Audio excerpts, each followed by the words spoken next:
ប្រយ័ត្នដកខុសក្បួនគន្លឹះតូចមួយជួយឲ្យការសែនដកជើងធូបបានត្រឹមត្រូវតាមខ្សែស្រឡាយចិនធ្វើឲ្យម្ចាស់ផ្ទះហេង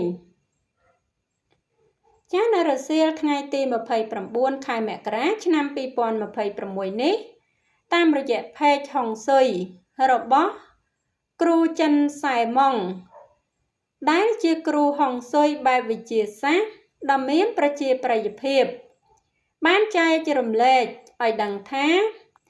ពិធីដកសែនជើងធូបដែលនឹងប្រព្រឹត្តទៅនៅថ្ងៃទី11ខែកុម្ភៈឆ្នាំ2026ខាងមុខនេះមុននឹងពិធីបុណ្យចូលឆ្នាំប្រពៃណីចិនមកដល់ក្នុងនោះតាមរយៈការឲ្យដឹងពីលោកគ្រូចិនសែម៉ុងបានចែករំលែកឲ្យមហាជនបានយល់ដឹងពីគន្លឹះសំខាន់ក្នុងការសែនដកជើងធូបឲ្យបានត្រឹមត្រូវដូចតទៅកំប៉ុងជើងធូបកាន់តែយូរឆ្នាំកាន់តែល្អកាន់តែស័ក្តិសិទ្ធិ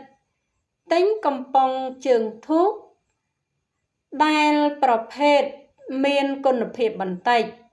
ល្អបន្តិចតែអាចប្រើបានរាល់ឆ្នាំការផ្លាស់ប្ដូរកំប៉ុងត្រូវមានហេតុផលត្រឹមត្រូវលើសពីនេះលោកគ្រូក៏ធ្លាប់ចែករំលែកឲ្យដឹងបន្ថែមថាការសែនដកជើងធូបប្រការគួរចងចាំនោះគឺសែនចប់រួចរាល់ទើបអាចដកសម្ភារៈជើងធូបបាន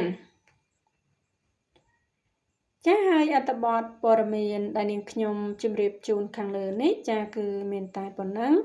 ចាសូមអរគុណសូមជម្រាបលា